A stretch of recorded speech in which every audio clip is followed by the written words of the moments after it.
Friends, welcome to the channel. आज हम बहुत ही इम्पोर्टेंट टॉपिक पे बात करेंगे।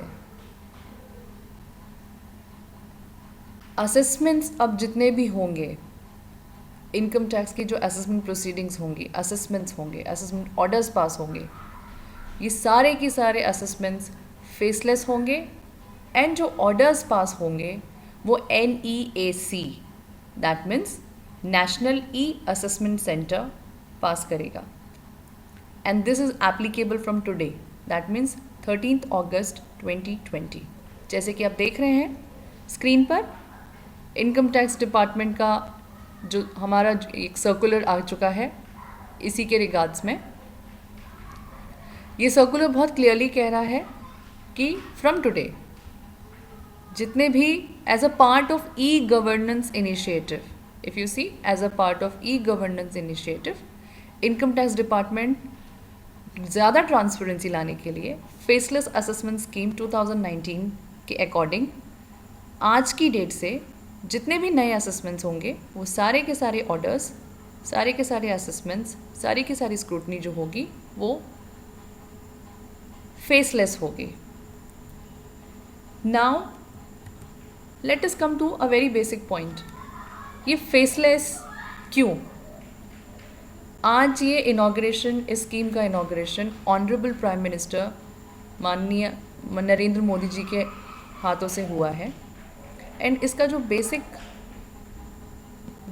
जो इसकी वजह है वो है faceless, fair and fearless approach की। फियरलेस अप्रोच कैसे? पिछले 6 ईयर्स से, पिछले 6 सालों से हमारी जो गवर्नमेंट है इनका फोकस रहा है बैंकिंग दी अनबैंक्ड, मतलब जिनके अकाउंट्स नहीं खुले उनके अकाउंट्स, उनको बैंकिंग करना सिखाया।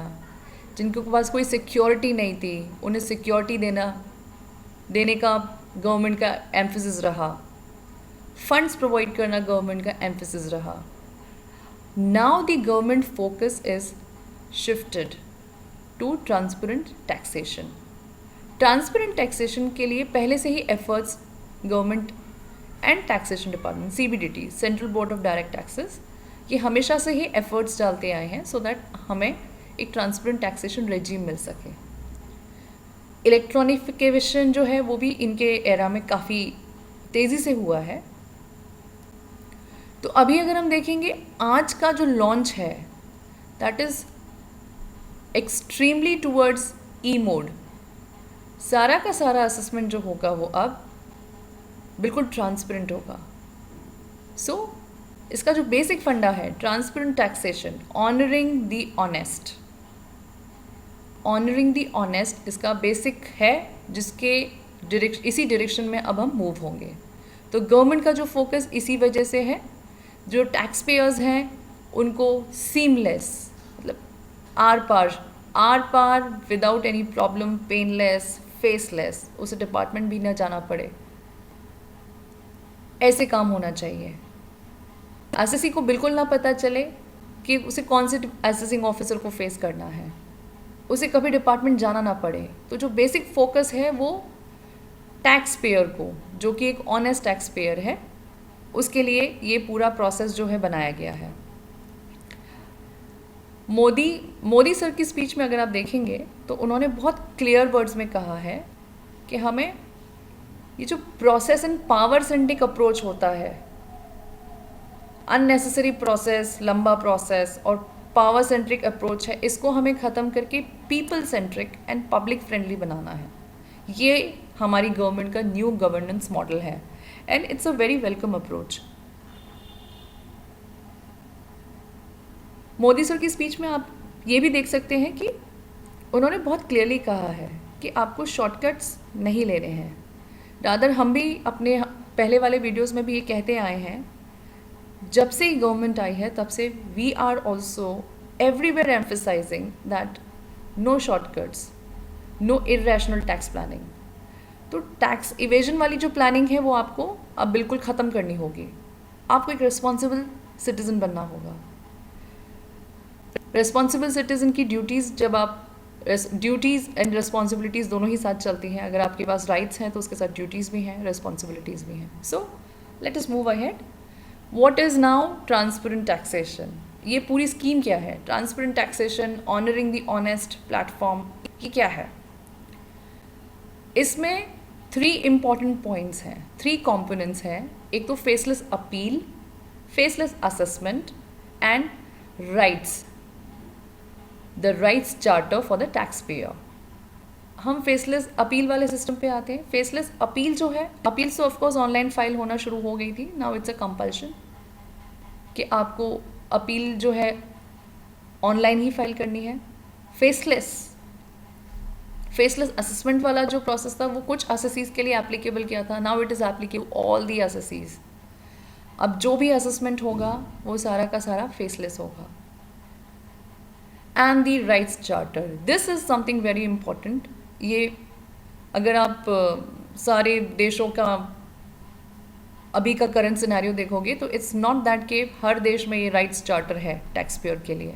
बट यस, इंडिया ने ये कदम, बहुत अहम कदम लिया है and it's a very welcome step again. So ये जो फेसलेस अपील और जो असेसमेंट्स है, इससे बहुत ट्रस्ट जनरेट होगा सिटीजन्स के बीच में. ट्रांसपेरेंसी रहेगी सिस्टम में. ट्रांसपेरेंसी कैसे रहेगी? ये तो आप जानते ही हैं. आपको डिपार्टमेंट जाना नहीं है. आपका जो सारा काम है वो ऑनलाइन होना है. तो इसकी वजह से आपके पास सिंप्लीफिकेशन भी रहेगा एंड ट्रांसपेरेंसी भी रहेगी.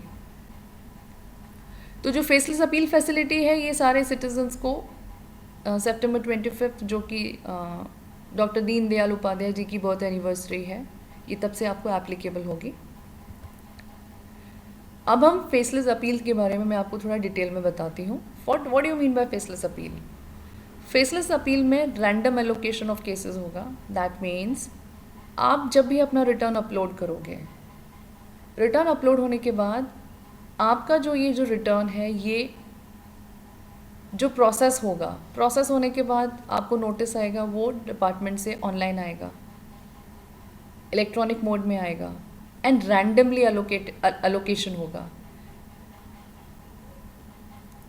इलेक्ट्रॉनिक रिप्लाईज आपको सबमिट करनी होंगी. जब भी आपके पास कोई नोटिस आता है उसके लिए रिप्लाईज आपको सबमिट करनी होंगी. एंड कोई ऑर्डर की कॉपी आती है उसके लिए आपको अपील सबमिट करनी होगी. इसके लिए आपको कहीं भी जाना नहीं है. Zero physical interface, that means आपको अपने ऑफिस से या अपने वर्क स्पेस से मूव नहीं होना है कहीं भी एप्लीकेशन या रिप्लाई सबमिट करने के लिए. आपके पास इंस्टेंट सोल्यूशन है. आपको सिर्फ लॉग ऑन करना है एंड आपको अपना रिप्लाई अपलोड करना है. That's it. इतना सिंपल है. और जो भी आपके नोटिसेस और आपके रिप्लाईज को स्टडी करेंगे वो सारी फेसलेस टीम्स होंगी. Faceless teams in the sense system allot करेगा. सिस्टम बताएगा कि इस टीम को काम करना है. एक लेवल ऑफ आपका जब काम हो जाएगा तो नेक्स्ट लेवल जो भी डील करेंगे वो भी सिस्टम अलॉट करेगा उस टीम को. सो आपको पता ही नहीं चलेगा कि कहाँ पे टीम बैठी है, आपको कौन है जो आपसे आपके रिप्लाईज को आंसर कर रहे हैं. तो इससे एक ट्रांसपेरेंसी रहेगी, बहुत ही ट्रू एंड फेयर अप्रोच रहेगा. डिपार्टमेंट की जो भी रिक्वायरमेंट होगी वो सारी की सारी आपको डॉक्यूमेंट आइडेंटिफिकेशन नंबर के साथ आएगी. डिन जिसे कहते हैं, बहुत यूनिक नंबर है ये. इसके बिना तो आपको किसी चीज़ का रिप्लाई ही नहीं देना है. आप ध्यान रखिए, जब तक कोई डॉक्यूमेंट आइडेंटिफिकेशन नंबर वाला आपके पास डॉक्यूमेंट नहीं आता है इनकम टैक्स डिपार्टमेंट से, तब तक आपको कोई रिप्लाई भी सबमिट नहीं करना है. So it's a very transparent approach. And सबसे ज़्यादा कन्वीनियंट ही ये होता है कि at the comfort of your office आप अपने रिप्लाई सबमिट कर रहे हैं. Now we come to the next one, faceless assessments. अब फेसलेस असेसमेंट्स में अब आपका जो केस है से अगर वो किसी भी पैरामीटर में फॉल होता है, डेटा एनालिटिक्स और आर्टिफिशियल इंटेलिजेंस जो है इनकम टैक्स डिपार्टमेंट का जो एक सेपरेट सेल है, उसके अकॉर्डिंग अगर आपका रिटर्न स्क्रूटनी में आना है, लिमिटेड स्क्रूटनी में आना है या हायर स्क्रूटनी में आना है, तो वो data analytics and artificial intelligence decide करेंगे। अभी किसी के भी पास लिबर्टी नहीं है कि वो आपको एक सेपरेट नोटिस भेजें। जुरिस्डिक्शन फ्री असेसमेंट है ये। जुरिस्डिक्शन फ्री का मतलब पहले आपका एक, जिस शहर में आपका पैन कार्ड अप्लाई हुआ है उसमें आपका जुरिस्डिक्शनल ऑफिसर होता है, आपको वहाँ पे रिटर्न सबमिट, वहाँ पे आपका असेसमेंट होता है। अब ये ऐसा कुछ भी नहीं है, यू आर जुरिस्डिक्शन फ्री। मतलब आपके इनकम टैक्स रिटर्न के अगेंस्ट अगर कोई भी नोटिस आता है, उसका अगर आगे असेसमेंट होता है, देन आपको ये नहीं पता चलेगा कि आपका जो भी ऑफिसर है वो कौन से शहर में बैठा हुआ है या वो कहाँ से आपका असेसमेंट कर रहा है, बिकॉज ये टीम भी आर्टिफिशियल इंटेलिजेंस के थ्रू ही अलॉट होगी। That means system will do it. अब टीम भी ऐसा नहीं है कि सिर्फ only one team is going to do it. आपका एक टीम ने नॉर्मल असेसमेंट कर दिया, उसके आगे अगर कुछ और चीज़ें हैं जो देखनी है तो वो दूसरी टीम करेगी। So the focus, the idea behind this is, आपकी जो भी रिप्लाई सबमिट हो रही हैं उसमें स्पेशलाइज्ड टीम्स बैठेंगी एंड बहुत ही ट्रांसपेरेंट फेयर अप्रोच होगा एंड कोई भी बायस्ड ओपिनियंस नहीं आएगी।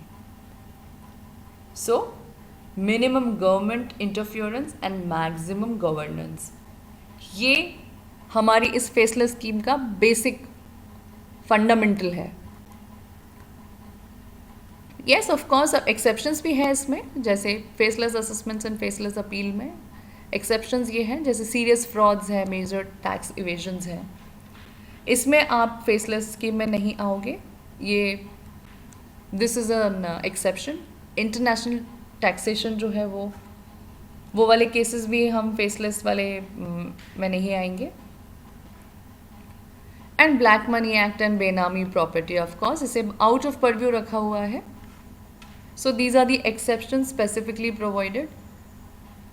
And no intrusion, no survey actions, कोई भी फील्ड ऑफिसर आपके ऊपर सर्वे एक्शंस आपके एस्टेब्लिशमेंट में कोई नहीं आएगा। सिर्फ specified officers, investigation wing and TDS wing officers, after the approval, proper approval के बाद ही वो आपके एस्टेब्लिशमेंट पे एंटर हो सकते हैं फॉर सर्वे और search whatever. Now we come to the third component of this scheme, जो कि टैक्स पेयर चार्टर है। Now what is this tax payer charter?